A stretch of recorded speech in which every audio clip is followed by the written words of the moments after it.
나는 평생을 기업과 사람 사이에서 싸우며 살았다. 사업은 결국 사람이 하고 사람은 결국 관계 속에서 드러난다.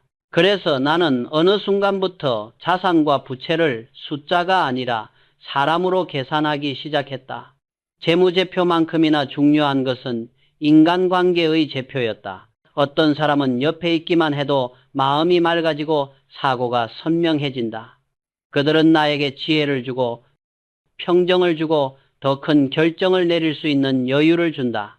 나는 이런 사람을 관계 자산이라 불렀다. 반면 어떤 사람은 말을 한두 마디 섞은 것만으로도 에너지가 빠져나가고 머리가 흐려지고 마치 정신이 탁해지는 듯 했다. 그들은 끊임없이 문제를 만들고 주변을 소모시키고 기업의 기강을 무너뜨리는 존재였다. 나는 이런 사람을 관계 부채라 규정했다. 사업을 오래 할수록 깨달았다. 돈으로 빌린 부채보다 사람으로 끌어안은 부채가 훨씬 더 파괴적이라는 사실을. 숫자는 조정하면 되지만 잘못된 사람은 조직 전체를 무너뜨린다. 그래서 나는 다른 무엇보다 인간관계의 위생을 철저히 지키려 했다. 마음이 흐린 사람과는 오래 있지 않았고 가치관이 비뚤어진 사람과는 단 1분도 함께하지 않았다. 능력이 뛰어난 사람보다 인격이 반듯한 사람을 먼저 뽑았고 회사의 미래는 기술이 아니라 사람의 품성 위에 세워진다는 사실을 한 번도 의심하지 않았다. 많은 이들이 나에게 물었다. 회장님은 왜 그렇게 단호하게 사람을 끊으십니까? 나는 항상 같은 대답을 했다. 내 인생은 내가 지켜야 할 가장 큰 자산이기 때문이다. 시간을 빼앗기고 에너지를 소모당하고 사고가 탁해지는 순간 기업 경영은 흔들리기 시작한다. 마음이 어지럽고 관계가 복잡하면 전략은 서지 않고 판단은 흐린다. 경영이란 결국 끊임없는 선택과 결단의 연속이다. 그런데 그 결단을 흐리게 만드는 사람이 곁에 있다면 그 기업은 이미 반쯤 실패한 것이다. 나는 어려서부터 인간을 관찰하는데 시간을 아끼지 않았다. 재무제표는 수십 번을 읽어도 사람의 품성은 한두 마디에서 드러났다. 그 사람의 말투, 한숨의 방향, 작은 선택, 돈을 다루는 습관, 남을 대하는 태도, 이것들이 합쳐져 그 사람의 미래가 되었다. 그래서 나는 한 가지 원칙을 세웠다. 존경하지 않는 사람과는 일하지 않는다. 존경이 없는 관계는 반드시 비용을 남긴다. 신뢰가 없는 협력은 반드시 균열을 만든다. 나는 기업을 키우는 일보다 기업을 더럽히지 않는 일을 먼저 했다. 조직을 강하게 만드는 일보다 조직을 오염시키는 요소를 잘라내는 일을 먼저 했다. 그 결과 삼성은 빠르게 확장되지 않았지만 흔들리지 않는 기반을 갖게 되었다. 사람을 정리하면 조직은 정리되고 조직이 정리되면 비로소 미래가 보인다. 인간관계야말로 경영의 첫 번째 장이다. 제품보다 먼저 보고 기술보다 먼저 다스려야 하는 것이 사람이다. 그래서 오늘 나는 젊은이들에게 말하고 싶다. 인간관계는 선택이 아니라 경영이다. 인생을 위로 끌어올리는 사람을 곁에 두고 인생을 아래로 끌어내리는 사람을 멀리하는 것. 이것이 사소한 선택이 아니라 당신 삶 전체의 평생 수익률을 결정하는 가장 중요한 투자다. 그리고 그 투자는 오늘부터 다시 시작할 수 있다. 왜냐하면 관계를 정리하는 순간 비로소 당신의 사고가 맑아지고 결단이 단단해지고 인생의 방향이 바로 서기 때문이다. 이것이 내가 평생을 걸쳐 얻은 첫 번째 인간관계의 원칙이다. 나는 경영을 하며 한 가지 사실을 뼛속 깊이 체험했다. 회사의 성패는 기술도 자본도 아닌 사람을 구별해내는 능력에 달려있다는 것이다. 수천억을 움직이는 판단보다도 단 한 사람을 곁에 둘지 말지를 결정하는 일이 더 어렵고 더 중요했다. 왜냐하면 잘못 들인 한 사람이 조직 전체를 병들게 하고 올바른 한 사람이 회사를 수십 년 앞당기기 때문이다. 그래서 나는 누구보다도 사람을 관찰하는 데 시간을 투자했다. 많은 사람은 재무제표 읽기를 배운다. 그러나 나는 그보다 더 많은 시간을 사람을 읽는 데 썼다. 말투는 정직한지, 눈빛은 흔들림이 없는지, 사소한 약속을 어떻게 지키는지, 자기보다 약한 사람을 어떻게 대하는지, 이런 작은 행동들이 모여 그 사람의 전체적 품성을 이루고 그 품성이 회사의 운명을 좌우했다. 나는 일찍이 깨달았다. 사람은 바뀌지 않는다. 기술은 가르치면 늘어나지만 마음은 가르칠 수 없다. 마음이 비뚤어진 사람은 1000번의 기회를 주어도 결국 돌아가고, 마음이 바른 사람은 부족해도 언젠가 반드시 제자리를 만든다. 그래서 나는 어떤 사람을 평가할 때 능력보다도 먼저 존중할 수 있는가를 보았다. 존중이 가지 않는 사람과 함께하는 일은 늘 분쟁을 만들고 갈등을 누적시킨다. 내가 그를 존중하지 않는데 어떻게 함께 미래를 설계하겠는가? 그래서 나는 평생 한 원칙을 지켰다. 존중 없는 협력은 하지 않는다. 한 번은 능력이 탁월한 인재가 나에게 찾아와 회사를 위해 기여하고 싶다고 말했다. 분명 뛰어난 사람이었지만 그의 말 속에서 오만이 묻어났고 책임보다 자기 이익을 먼저 계산하는 기질이 보였다. 나는 즉시 거절했다. 주변 사람들은 이해하지 못했다. 능력이 이렇게 뛰어난데 왜 놓치십니까? 그때 나는 이렇게 말했다. 능력은 회사를 키우지만 성품은 회사를 지킨다. 성품이 나쁜 사람은 결국 자기 능력을 회사가 아니라 자기 욕심을 위해 쓰게 된다. 그런 사람은 처음에는 조직을 크게 움직이는 것처럼 보이지만 결국 더 큰 손실을 남기고 떠난다. 나는 이런 사람에게 단 한 번도 회사를 맡긴 적이 없다. 경영이란 숫자를 읽는 것처럼 보이지만 실제로는 사람의 미래를 읽는 일이다. 그리고 사람의 미래는 그의 말보다 작은 습관에서 더 정확히 보인다. 작은 거짓말을 아무렇지 않게 하는 사람은 큰 거짓말도 한다. 약속 시간을 자주 늦는 사람은 중요한 순간에도 책임을 피한다.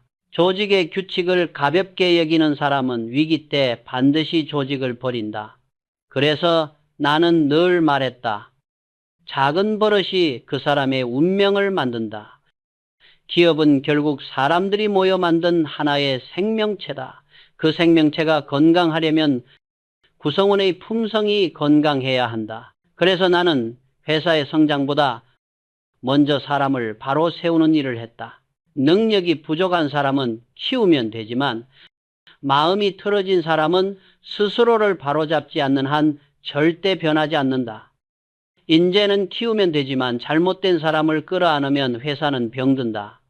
그렇기에 경영자는 수많은 결정 중에서 사람을 구별하는 능력을 가장 먼저 갖춰야 한다. 그 능력은 경험에서 오는 것이 아니라 관계를 대하는 태도에서 온다. 사람을 소중히 여기는 마음, 그러나 잘못된 사람을 단호하게 끊어내는 용기, 이 두 가지가 균형을 이룰 때 조직은 비로소 바로 선다. 이것이 내가 평생 지켜온 인간관계 경영의 두 번째 원칙이다. 내가 평생 경영을 하며 가장 경계했던 인간 유형이 있다.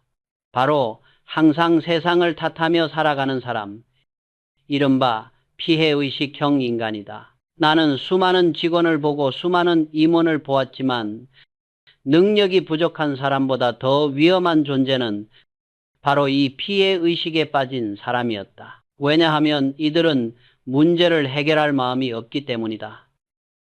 책임을 인정하지 않는 사람은 절대 성장하지 않는다. 회사가 잘 안 되는 이유도, 업무가 막히는 이유도, 인간관계가 틀어진 이유도 모두 외부 탓으로 돌린다.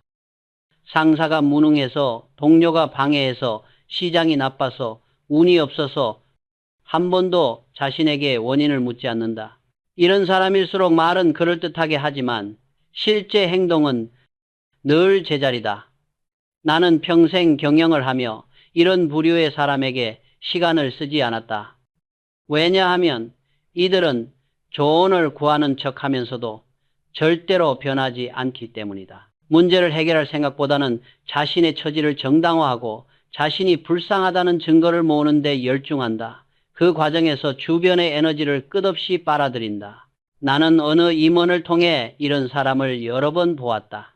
일을 맡기면 늘 불만부터 말하고 결과가 좋지 않으면 변명부터 내놓고 문제를 지적하면 마음의 상처를 받았다며 피해자 코스프레를 한다. 사업에서 가장 위험한 태도는 바로 나는 잘못이 없다라는 확신이다.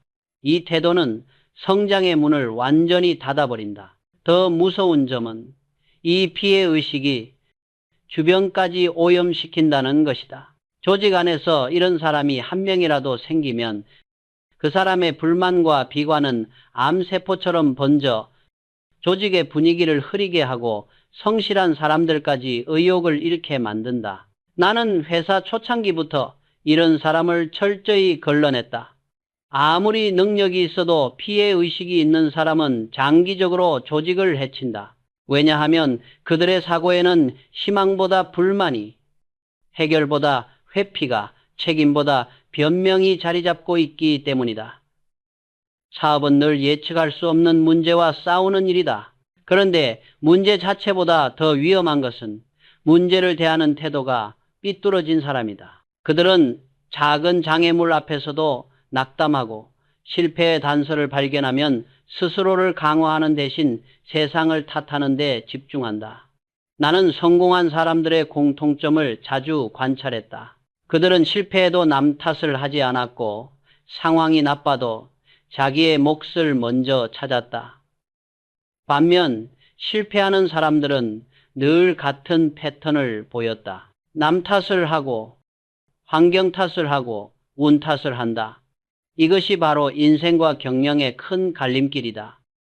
피해의식에 사로잡힌 사람은 결코 잠재력을 깨울 수 없고 스스로를 갱신할 수도 없다. 그래서 나는 젊은이들에게 늘 말했다. 피해의식은 인생을 가두는 감옥이다. 그리고 사업가는 그런 감옥에 갇힌 사람을 절대 가까이 두어서는 안 된다. 그들과 함께하는 시간은 배움이 아니라 소모이고 해결이 아니라 회피이며 미래가 아니라 후퇴다. 결국 피해의식은 자기 자신뿐 아니라 주변 모두를 가라앉힌다. 그래서 나는 이 부류의 사람을 조직에서 가장 먼저 정리해야 할 대상으로 보았다.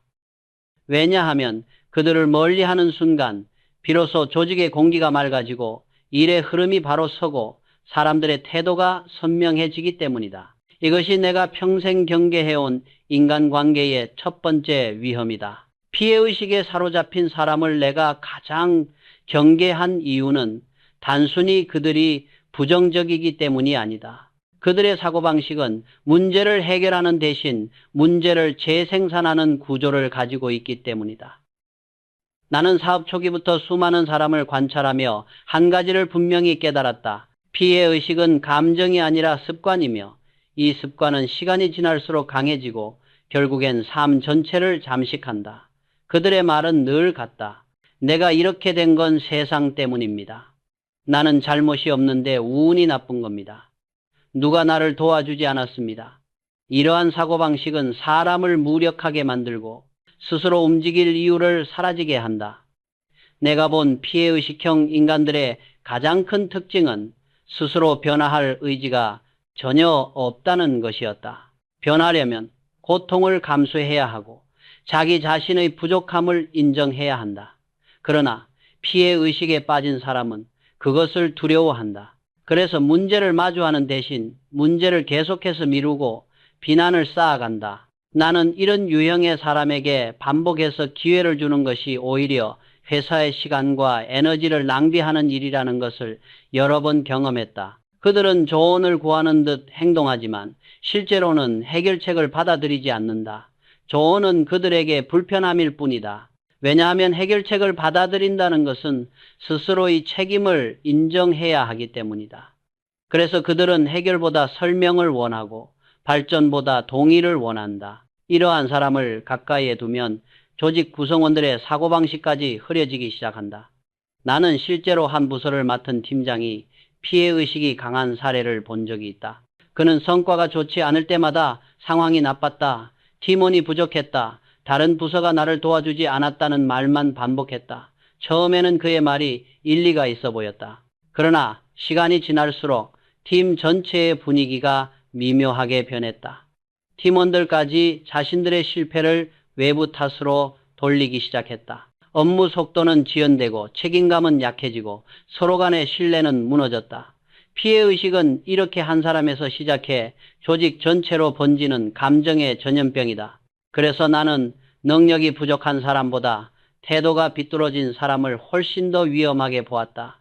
능력이 부족한 사람은 채워주면 된다. 그러나 피해의식은 외부에서 결코 채울 수 없다.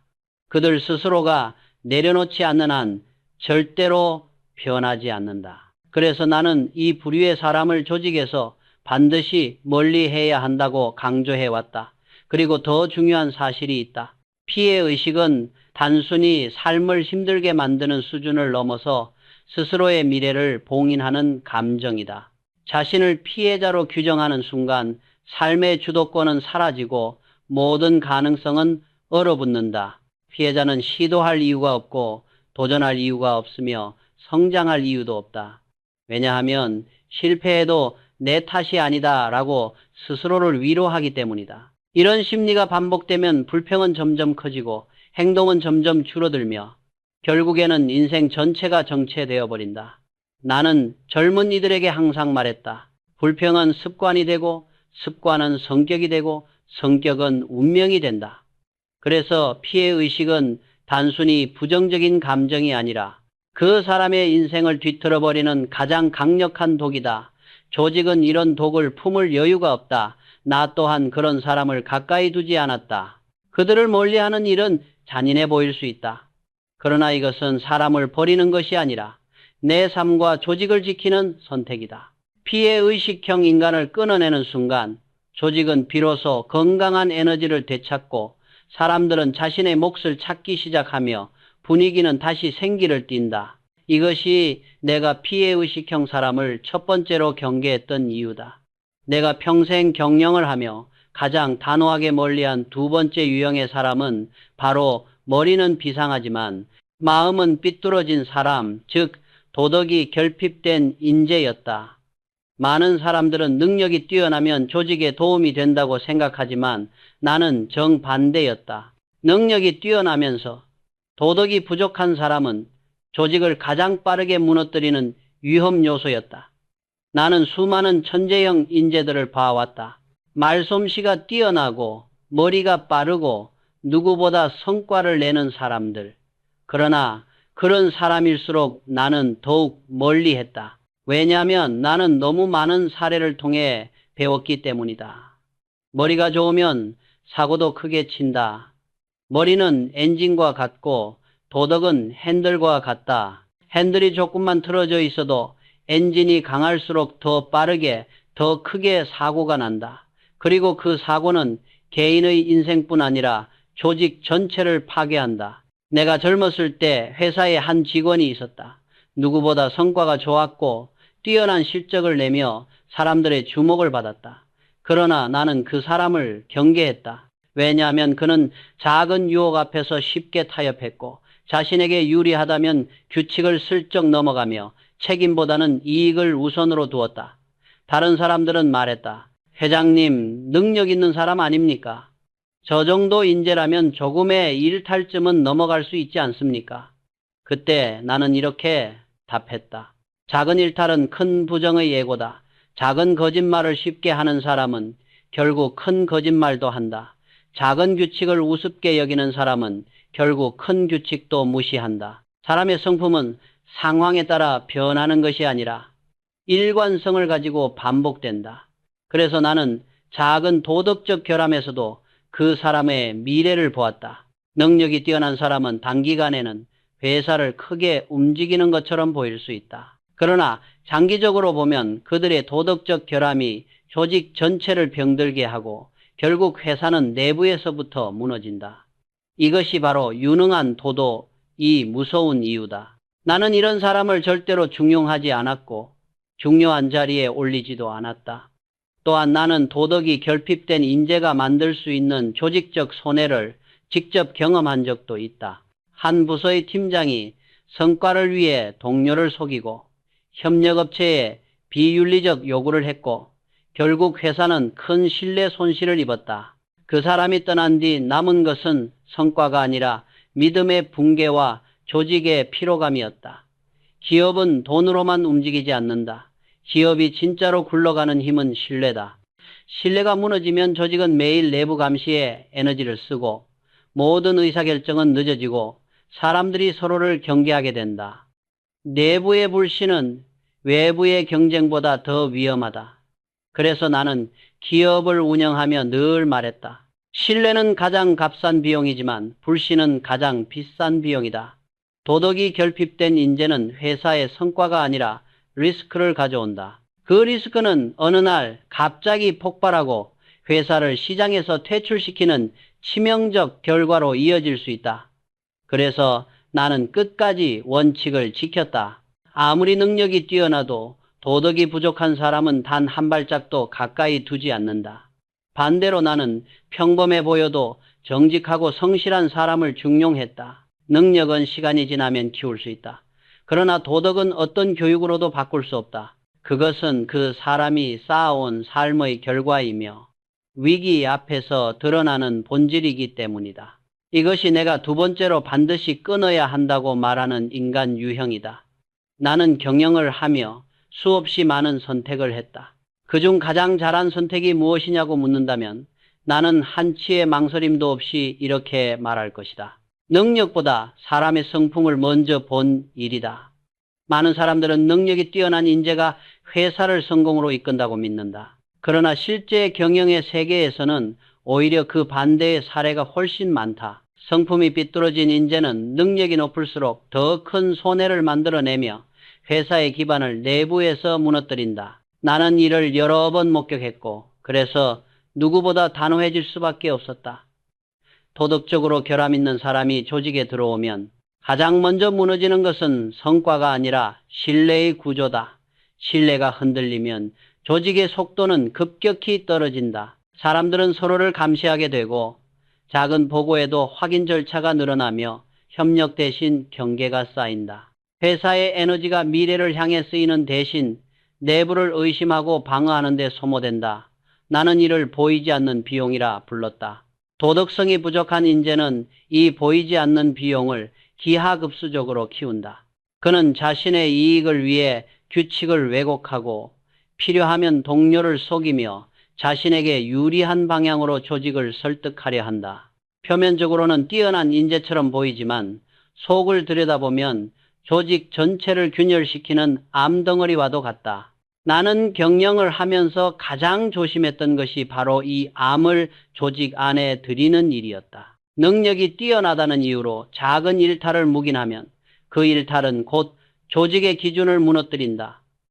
기준이 무너지면 회사는 성장하지 못한다. 그래서 나는 작은 도덕적 결함도 결코 가볍게 넘기지 않았다. 많은 이는 나에게 말했다. 회장님, 요즘 세상에 완벽한 사람이 어디 있습니까? 약간의 일탈은 있을 수 있는 것 아닙니까? 그때 나는 늘 같은 말을 했다. 성품은 흠이 아니라 방향이다. 성품이 틀어진 사람은 결국 더 큰 방향으로 틀어지고 그 틈이 시간이 지나면 회사를 위협하는 균열이 된다. 나는 사람의 성품이 위기에서 드러난다는 것을 알고 있었다. 평소에는 문제없어 보이던 사람도 큰 이익 앞에서는 돌변할 수 있다. 그러나 올곧은 사람은 위기 앞에서도 기준을 버리지 않는다. 그래서 나는 사람을 판단할 때 그가 어떤 성과를 냈는지보다 어떤 순간에도 흔들리지 않는 원칙이 있는지를 먼저 봤다. 회사의 진짜 성장 동력은 기술도 자본도 아니라 기준을 지키는 사람들이다. 그 기준이 회사의 정신을 만들고 그 정신이 위기 속에서도 회사를 흔들리지 않게 한다. 나는 특히 청년들에게 강조하고 싶다. 능력을 키우는 데만 집중하지 말라고. 능력은 금방 늘어날 수 있지만 성품은 하루아침에 만들어지지 않는다. 성품은 삶의 선택들이 쌓여 이루어지는 것이며 그 사람이 어떤 상황에서도 어떤 결정을 내릴지를 예측하게 해준다. 그래서 나는 이렇게 말하곤 했다. 능력은 회사를 넓히고 성품은 회사를 지킨다. 넓히는 것은 쉽지만 지키는 것은 어렵다. 그러나 지키지 못하는 회사는 오래 갈 수 없다. 그래서 나는 성품을 기업의 첫 번째 기준으로 삼았다. 아무리 뛰어난 능력을 가진 사람이라도 성품이 틀어져 있다면 그 사람에게 회사의 미래를 맡기지 않았다. 이것이 내가 평생 지켜온 원칙이며 삼성이라는 이름을 지키기 위해 반드시 필요했던 기준이었다. 내가 경영을 하며 가장 안타깝게 본 인간 유형이 있다. 바로 마음의 문을 닫고 새로운 것을 거부하는 사람, 즉 인지가 멈춘 사람이다. 나는 평생 수많은 사람을 보며 한 가지 사실을 분명히 깨달았다. 사람은 나이가 들어서 늙는 것이 아니라 배움을 멈출 때 늙는다는 것이다. 나는 회사에서 젊은 직원보다 나이가 많은 직원이 성장하지 않는 이유가 능력이 부족해서가 아니라 새로운 것을 받아들이려 하지 않기 때문이라는 것을 여러 번 보았다. 그들은 자신이 알고 있는 방식만 옳다고 믿고 새로운 아이디어를 불편해하며 변화의 조짐을 위협으로 받아들인다. 이런 사람은 단지 뒤처지는 것이 아니라 주변까지 함께 뒤처지게 만든다. 나는 이런 사람을 가장 조심스럽게 멀리했다. 왜냐하면 그들은 조직의 성장을 막는 보이지 않는 벽이기 때문이다. 새로운 기술이 들어와도 예전 방식이 더 좋다고 말하고 시장이 변화해도 이건 금방 지나갈 유행일 뿐이라고 치부한다. 이런 태도는 단순한 고집이 아니라 회사의 미래를 가로막는 장애물이다. 사업은 끊임없이 변하는 환경을 읽고 대응하는 일이다. 그런데 변화 앞에서 다친 사람들은 늘 말한다. 나는 이렇게 해왔습니다. 앞으로도 이렇게 할 것입니다. 그 말은 곧 나는 더 이상 성장할 의지가 없습니다. 라는 선언과 같다. 나는 기업을 운영하면서 학습하지 않는 사람이 조직에 미치는 악영향을 누구보다 잘 알고 있었다. 이들은 새로운 아이디어를 가진 직원을 억누르고 변화를 시도하는 사람들을 비웃으며 결국 젊은 인재들이 회사를 떠나게 만든다. 조직의 흐름이 굳어지고 속도가 느려지고 경직된 문화가 자리 잡는다. 배움을 멈춘 사람은 단순히 발전이 없는 것이 아니라 타인을 멈추게 하는 독이다. 나는 삼성의 초창기부터 늘 강조했다. 어제의 성공 방식은 오늘의 장애물이다. 나는 누구보다 변화에 민감했고 새로운 기술을 배우는데 시간을 아끼지 않았다. 해외 출장에서도 공장을 구경하는 대신 서점에 들러 새로운 경영서적을 사들고 최신 기술 보고서를 밤새 읽곤 했다. 왜냐하면 내가 멈추는 순간 회사도 멈추기 때문이다.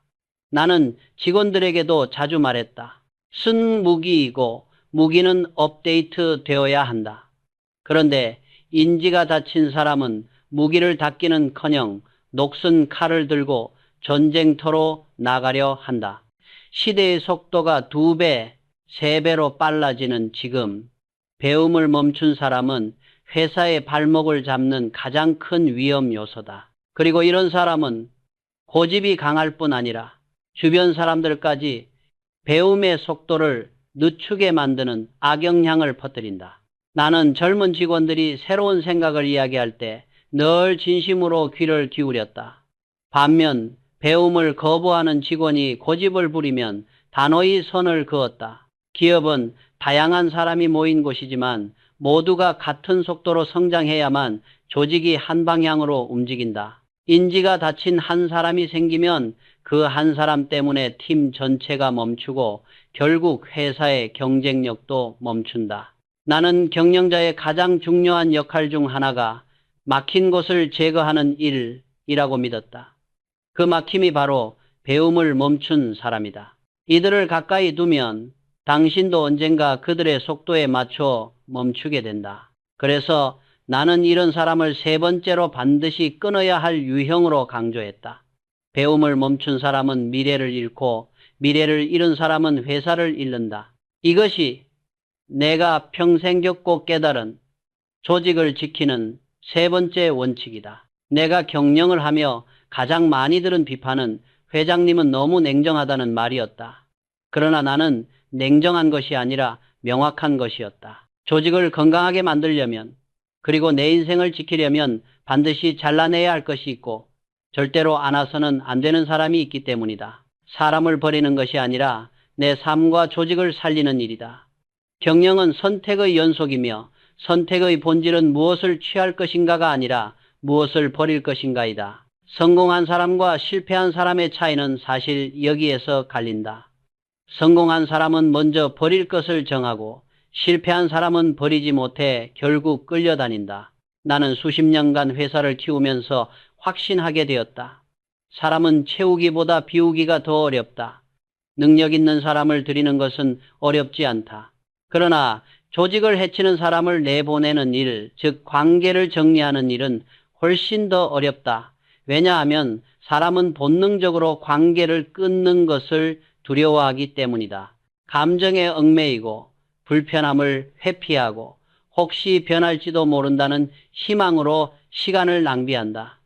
그러나 경영자는 감정으로 회사를 운영할 수 없다. 기업은 감정으로 지켜지지 않는다. 원칙과 기준으로 지켜진다. 나는 평생 경영을 하며 다음의 결론에 도달했다. 잘라낼 줄 아는 것이 진짜 경영이다. 피해의식에 사로잡힌 사람을 끊으면 조직의 공기가 맑아지고 문제 해결의 속도가 빨라진다. 도덕이 부족한 사람을 끊으면 조직 내부의 신뢰가 다시 살아나고 사람들은 서로에게 기대게 된다. 배움을 멈춘 사람을 끊으면 조직은 다시 움직이고 새로운 기회를 향해 달릴 수 있게 된다. 관계를 정리하는 일은 잔인해 보일 수 있다. 그러나 잘못된 관계를 끌어안고 사는 것은 더 큰 잔인함이다. 나는 많은 경영자가 사람 문제를 제때 정리하지 못해 회사의 생명이 무너지는 것을 보았다. 한 사람 때문에 팀 전체가 흔들리고 조직의 분위기가 썩어가는 것을 알면서도 결단하지 못했다. 결단은 고통을 동반한다. 그러나 그 고통은 단기적이다. 반면 정리하지 않은 대가는 장기적이고 때로는 회복 불가능하다. 나는 젊은 임원에게 이렇게 조언하곤 했다. 사람을 끊는 두려움보다 잘못된 사람과 함께 있는 두려움을 먼저 가져라. 사람이 문제를 일으키면 그것은 개인의 문제가 아니라 조직의 문제다. 특히 도덕이 부족한 사람, 변화에 다친 사람, 피해의식이 깊은 사람은 스스로 변하지 않는다. 사람은 성장할 수 있지만 성품과 태도는 스스로 바꾸려 하지 않으면 절대 바뀌지 않는다. 이 사실을 이해하는 순간 관계를 정리하는 데 필요한 용기가 생긴다. 나에게 있어 관계 정리란 차가운 행동이 아니라 따뜻함을 지키기 위한 선택이었다. 조직을 지키고 나를 지키고 가족을 지키기 위한 최소한의 결단이었다. 나는 늘 말했다. 관계를 정리하면 인생이 맑아지기 시작한다. 정말로 그렇다. 조직에서 불필요한 잡음이 사라지고 에너지가 충전되고 중요한 문제에 집중할 수 있게 된다. 무엇보다 주변에 남은 사람들의 값어치가 다르게 보인다. 관계는 많을 필요가 없다. 올바른 사람이 한 명만 남아도 충분하다. 잘못된 사람 10명보다 올바른 사람 한 명이 회사를 살린다. 이것이 내가 평생 경영을 하며 얻은 큰 교훈이다. 관계를 정리하고 나면 주변이 한순간에 조용해진다. 어떤 이는 이 조용함을 두려워한다. 그러나 나는 평생 경영을 하며 확신했다. 관계는 많을수록 약해지고 적을수록 강해진다. 조직도 마찬가지다. 사람을 많이 두는 것이 힘이 아니라 올바른 사람을 곁에 두는 것이 진짜 힘이다. 나는 수십 년간 회사를 운영하면서 네트워크를 넓히려는 사람보다 깊게 쌓으려는 사람이 더 오래 살아남는다는 것을 수없이 보았다. 그래서 나는 3인 원칙을 늘 강조했다. 사람은 많이 필요하지 않다. 정직한 한 사람, 성실한 한 사람, 현명한 한 사람, 이 세 사람이면 충분하다. 반대로 말하면 이 세 사람이 없으면 수백 명이 있어도 조직은 흔들린다. 나는 경영 초기에 수많은 사람을 만났고 많은 이들이 인맥을 넓히라고 조언했다. 그러나 나는 다른 길을 택했다. 나에게 중요한 것은 숫자가 아니라 신뢰의 질이었다. 나는 누구와도 쉽게 어울리지 않았고 마음이 맞지 않는 사람과는 단 몇 분도 함께 하지 않았다. 이런 나의 태도를 보고 어떤 이는 폐쇄적이라 말했지만 시간이 지나 모두가 인정했다. 결국 회사를 움직이는 것은 깊은 신뢰를 기반으로 한 단단한 관계 몇 개뿐이라는 사실을. 관계는 넓히는 데 에너지가 많이 들지만 깊어지는 데 필요한 것은 진정성과 일관성뿐이다. 나는 경영자에게 필요한 것은 수천 명의 명함이 아니라 어떤 순간에도 나를 속이지 않을 단 3명이라고 믿었다. 기업의 위기는 늘 예기치 않게 찾아온다. 그때 옆에 서 있는 사람은 겉으로 화려한 인맥이 아니라 평소 조용히 나를 지켜보고 기준을 함께 지켜온 사람들이다. 나는 이런 사람들을 정신의 파트너라 불렀다. 이들은 상황이 좋을 때는 조용히 내가 올바른 방향으로 가고 있는지 확인해주고 상황이 나쁠 때는 다른 누구보다 먼저 내 옆에 선다. 능력보다 중요한 것은 기준을 공유하는가이다. 기준이 다른 사람을 가까이 두면 위기 때 반드시 서로를 오해하고 갈라진다. 그러나 기준이 같은 사람은 말하지 않아도 이해하고 설명하지 않아도 함께 간다. 이런 사람은 찾기 어렵다. 단 한 명을 만나는데 5년, 2명을 만나는데 10년이 걸리기도 한다. 그러나 찾는데 오래 걸린다고 해서 포기해서는 안 된다. 왜냐하면 좋은 사람 하나가 나쁜 사람 10명의 리스크를 막아주기 때문이다. 나는 경영자들에게 자주 말했다. 사람을 고르는데 시간을 아끼지 말아라.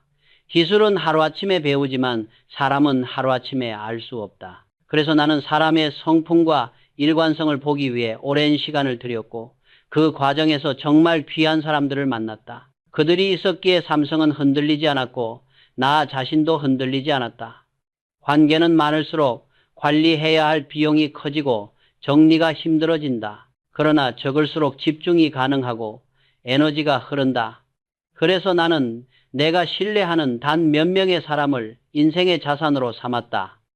그들은 단순히 동료가 아니라 나의 기준과 정신을 함께 만든 동반자였다. 이것이 내가 평생 지켜온 관계의 원칙이며 성공의 기반을 만든 핵심이었다. 관계를 정리하면 처음에는 주변이 한없이 썰렁해진다. 전화가 줄고 만남이 줄고 찾는 사람도 줄어든다. 많은 젊은이들이 그 순간을 두려워한다. 회장님, 이렇게 조용해져도 되는 겁니까? 나는 평생 경영을 하며 확신하게 된 결론이 있다. 조용해져야 비로소 보인다. 침묵 속에서만 보이는 것이 있고 고요함 속에서만 들리는 것이 있다. 시끄러운 관계는 생각을 흐리고 불필요한 인간관계는 판단을 무디게 만든다. 그러나 관계를 정리하면 삶이 처음으로 투명해지기 시작한다. 나는 인생의 후반부를 돌아보며 이것이 얼마나 큰 축복인지 깨달았다.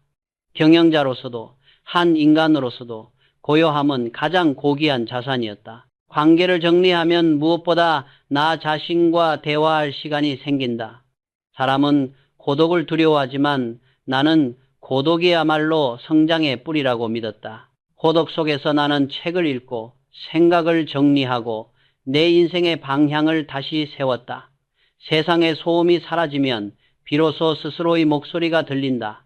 나는 평생 책을 가까이 두었다. 만남이 줄고 대화가 줄고 소음이 줄어들자 더 많은 시간 동안 시대를 만든 위대한 사람들과 책 속에서 대화를 나누게 되었다. 그들은 조용했지만 그 침묵 속에서 나는 누구보다 큰 지혜를 얻었다.